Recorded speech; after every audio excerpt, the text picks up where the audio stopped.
Welcome to the Impact Stream. My name is Malak Salaimi and I'll be your host today.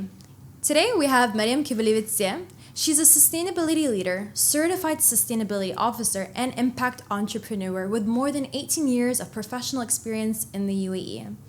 Mariam co-founded We Are Tech, or WAT, an impact-driven startup focused on responsible e-waste management through secure collection, responsible recycling, refurbishment, and circular economy practices. Her work helps individuals, communities, and organizations turn awareness into measurable environmental impact. Thank you so much, Mariam, for being with us today. Thank you for inviting me. Oh, it's our pleasure. And as you know, we always love to start with our first question. How is the impact of WAT in the UAE? The impact, I would say that the biggest impact we have in what we do is in people's minds. And yes, I know, of course, there are numbers, tons of electronic waste that we recycle, number of devices that we've extended life cycle of, and all the data that we've erased from the devices. It's all there, but I do believe that the biggest impact is with people, how we shifted the mindset of so many individuals when they didn't even know what electronic waste is. They thought that electronic waste are cardboard boxes from the electronics that you buy, and this is it. So when we explain to them that electronic waste is everything that works from a battery or electric socket that you no longer want, need, or use, and you want to dispose of, that is electronic waste. And then that really blows a lot of people's minds. And I think this is the most important part when we run our workshops, when we run our master classes, when we work with schools. Every time we see that shift, the before and after. And to me, honestly, this is the most interesting and fulfilling part of what we do. When I run those master classes, and at the beginning, we ask people what they know, and then at the end, we ask them what they've learned, and I see that difference. This is the most important thing for us. So it looks like some challenges that you're facing when it comes to WAT and really recycling, refurbishing these electronics waste is shifting the mindset of individuals. It's not the resources or the product being scarce. It's there in the market, it's in society, it's accessible, but it's really changing people's mindset itself. Yeah, absolutely, because, the problem is there, but you cannot solve the problem until we admit that there is a problem. So understanding and admitting the problem and then finding ways to solve it, this is the major challenge. And this is exactly what we do. First, changing the mindset, changing the behavior, and at the same time, building the system with existing infrastructures, just connecting all the stakeholders and players in the industry to build this well-oiled, effectively working machine that would be taking everything from point A to point B and further down and then bringing it back in a loop to point A again. And this is our main goal. And these challenges you're addressing through WAT, why are these so critical for society today? Because the e-waste is, first of all, the most toxic stream of waste in the world. 70% of toxicity from waste comes from electronic waste. So if it's not disposed of properly, if it's not processed properly, the impact on our planet is just massive. Considering that it is the fastest growing waste stream in the world, then and that our recycling capacity is growing 5 times slower than the electronic waste production, then we will be swallowed with electronic waste eventually. It will be like WALL-E movie if you've seen it. We are not that far from it, considering the development of smart technologies, the need for all of the data centers and all of the IoT and smart devices. Imagine we are surrounded by electronics nowadays. Everything is smart nowadays. Even clothes become smart. So if we don't take care of it, then we run out of resources, we pollute the planet, and eventually, yes, we will be living among electronics. Yeah. So it's like the production rate of technology doesn't match the rate when we're recycling or upcycling at least the products or refurbishing them. Of course, and the average recycling of the electronic waste in the world is only 22%. So imagine 78% is either ending up in the hands of informal collectors who are not doing things the way that they should be done. I mean, forget health and safety regulations there. Or they end up in landfill. So 78% of the resources, of the toxic elements, and yeah, this is what can we say about it? This is the big problem. And based on seeing, how technology is scaling up and we're not really meeting the needs, just based on the percentage you're kind of providing us today, I mean, how do you think we can really work on decreasing it and ensuring that the ratios are at least a bit more well balanced? Well, first of all, of course, it's there are two things, and reducing the production of e-waste is the main thing. And reduction starts from manufacturing and design stage. So definitely the manufacturers, they need to consider the life cycle of the electronics, the repairability of the electronics, how easy it is to be recycled, and how long it can be used for, instead of implementing the planned obsolescence, the way it happens now, where you buy something and there is already an inbuilt function that it will stop working after a certain number of usages or a certain number of time. They should think more about how to extend the life cycle. And then the other side is on the consumers as well. Buying less, using longer, trying to reuse or maybe even use secondhand, and then employ the system of hand-me-downs to other people, and really extend the usage stage of every single device. And then, of course, at the end, to make sure that everything goes to responsible recyclers. So it's like you're pretty much working across three different audiences. You got the actual recyclers that hold on to these e-waste. You have the actual consumers that are purchasing the technologies in themselves. And you have also manufacturers. Like, what do you think about the capabilities of supporting national level initiatives with all of these different target audience, where, let's say, before you purchase an item, a technology item, you can actually donate. Donate first your existing item before buying a phone. So how do you feel like the potential is when it comes to these? The potential is huge. We just need to build a system. And to build a system, you need something where you can manage it. And that's why we build our platform. So through our digital platform, what we are planning to do is to connect all of the stakeholders. And there are not only those that you named, like there are also refurbishers and repairers that we shouldn't be forgetting, because the right to repair movement is one of the most important movements, I think, nowadays, where the repairers should have access to spare parts, and they should also be out there. We should have access to them. For example, there are so many repair stores here in Dubai. They don't even have a website or any web presence. So on our web page, we have a directory for repair stores, so that regular people can just go online, input what exactly they want to repair, and find the shop either nearest to them or the one that they would trust more, maybe with better reviews. They can contact them and go and repair their device. So you're building a whole ecosystem. Yes. The ecosystem that us as regular consumers are not fully aware of, you're actually literally handing it down to us, and it's all accessible through your website. Yes, absolutely. On top of that, we have our e-waste collection bins that we are planning to employ throughout the city, throughout the country.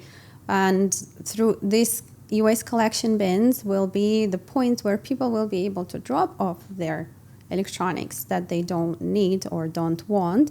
And then all the data about the volumes and categories and everything will be out there so that we will know the extent of the problem. Because for now, there is not enough information to even understand the scale. We know that it's huge, but I think it's way bigger than we think as well. So, yeah.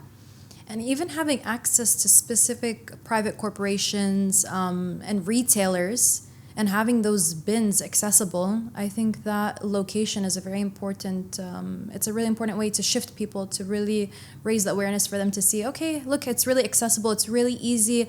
As I'm shopping for a new laptop for my university, for example, I can donate the one that's not working anymore. So I think that's a key point for WA as well. Absolutely. Where are you looking at to currently, having your bins, your recycling bins for technology? We are open to any multiple locations, possibilities. It can be in retail outlets. It can be in educational institutions.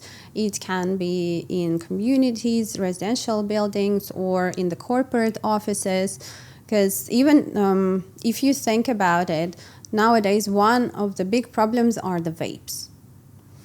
There are so many people who are vaping and then they don't know where to throw them properly because there are no specialized bins or places to dispose of them. And that first is a fire hazard. Secondly, it is also toxic. Well, there are lithium batteries inside. So there are a lot of incidents now happening because of the vapes. So with our bins, even in the corporate offices, I see that can be a big benefit.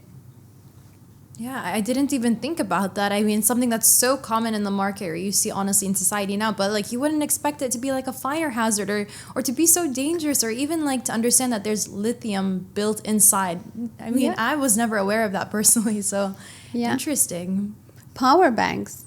You think about it now in the airlines, they banned power banks. You cannot carry more than one power bank with you. You cannot charge it during the flight. You cannot use it during the flight. Why is that? Because it is a fire hazard. And a lot of them now are very cheap and low quality. So that's even more dangerous. Correct.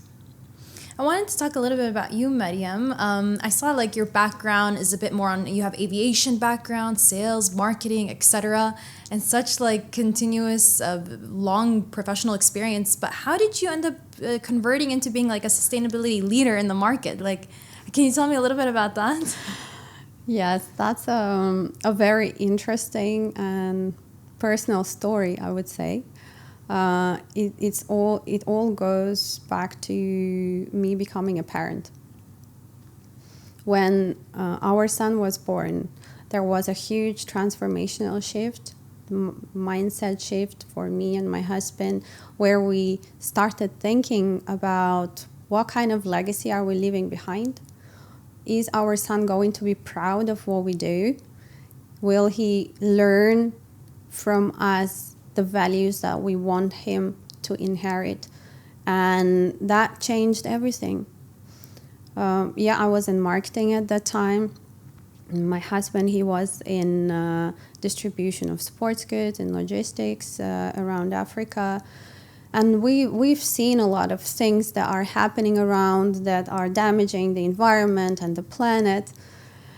And then one day, my mother-in-law, she quit vaping and she decided to throw her vape in the trash bin. And when we saw that, we thought that this vape shouldn't be going in the trash bin. There should be a way to dispose of it properly. And we couldn't find any solution for just a vape. So we started digging deeper, and we dug so deep that I became a certified sustainability officer, and we built a company to recycle electronic waste. So your story even connects to the foundation of how WAT was actually created. So the founders would be yourself and your husband. Yes. Yes. Amazing. That's such Yes. a lovely story, honestly. And you guys are the change makers we really need. I mean, in the UAE to continue, expanding and growing and really changing the mindsets of individuals into a more sustainable future. And as you said, it impacts our future generations to come and the ones that are being born and brought. We want to make sure that they are really being left behind the legacy and the right environment and surroundings that we would want them to be in. So electronics waste is one of the most fastest growing waste that we're seeing in the whole world. When it comes to misconceptions, how do you feel like addressing these misconceptions that are addressed towards e-waste? Well, one of the most usual misconceptions are about cybersecurity, the connection of cybersecurity to electronic waste. Lots of people, they pay a lot of attention to their data while they are using the device. They install firewalls, passwords, passcodes, and they make sure that the device is always, they carry it with them. But then the moment they get a new device and the old one becomes unwanted or unneeded, they just put it on the side, and after some time they forget the password, the battery is dead, the charging cable is lost, nobody knows what's on that device. Yeah. And they think, okay, if I cannot switch it on, nobody will bother to switch it on. Who would need this old thing? And they just either throw it away or give it to some random collector that is collecting things and maybe make a 10 dirham on the old device, thinking, wow, I've made some money from nothing. Yeah.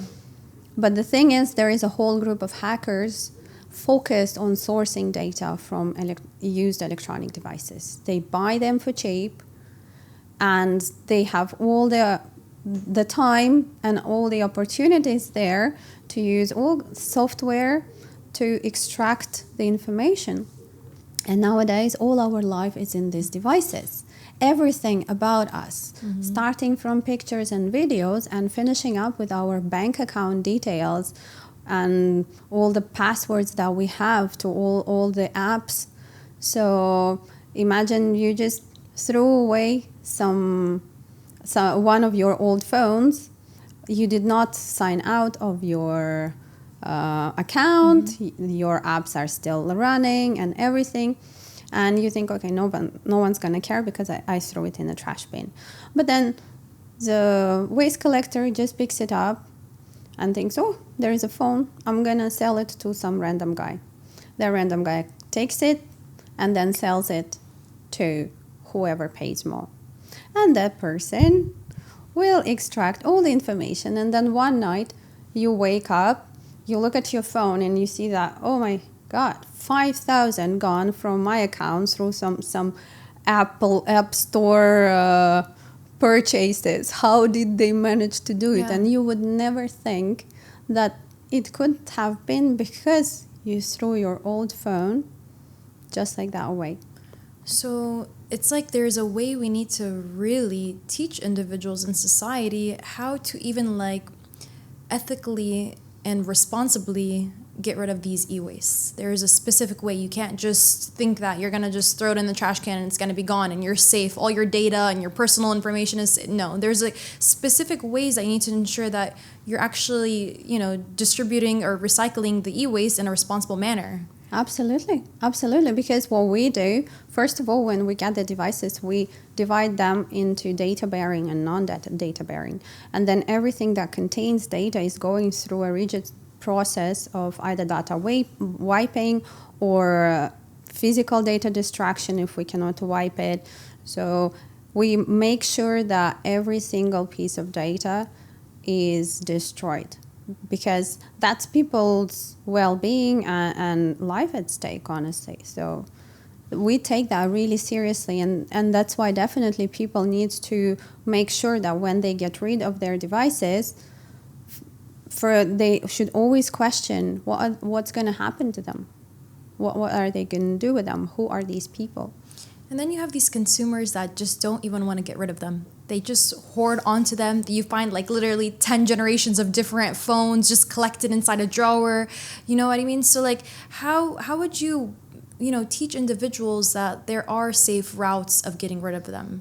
A lot of these people that are just holding onto these e-waste is because of safety reasons, as you mentioned, like, they're thinking of their personal data, their personal information. So how would you really inform them and reassure them that there is a trusted way of recycling them? Well, they should also consider the consequences first of storing those things, because at the end of the day, these devices contain lithium batteries. Lithium batteries degrade over time. So they become much more unstable, add a bit of pressure on them, add a bit of humidity or temperature changes, and they can actually self-ignite, because the empty batteries are even more dangerous than the ones that have a charge in them. So all of these devices that are stored in the drawers or in the boxes, in storage rooms, are basically kind of like ticking bombs that can go off at any point in time. UAE's weather. Especially if someone will try to charge them after keeping them for a very long time. So that is really dangerous. So there is this part. So if they are thinking about their cybersecurity, they should also think about their home safety, fire safety.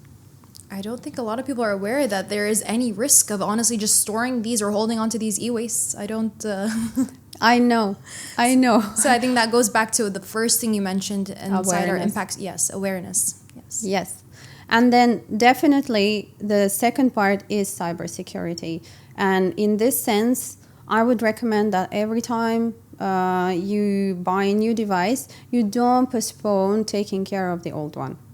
Just sign out of all the apps, sign out of all your accounts, forget all your Wi-Fi, passwords and everything, and then reset it to factory settings.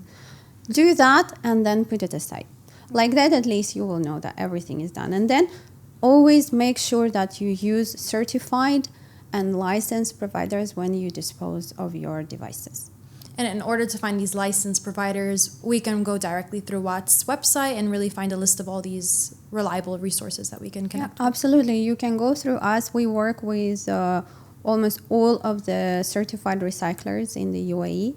And we make sure that the devices are going to the best possible route, either for use or for recycling. How does Watt support circular economy impact? Well, our main goal, of course, is to support the UAE vision for zero waste to landfill 2041, as well as net zero 2050, because this is something that we deeply relate to, and this is something that, I've been living here for 18 years. This country basically is my home. It's the biggest part of my life. And my son was born here, and we are planning to stay here for quite a long time. And yes, all our plans and visions and what we built here is tightly connected to the bigger vision of the UAE government that is really working hard on building this clean and sustainable future. And this is what is also driving us.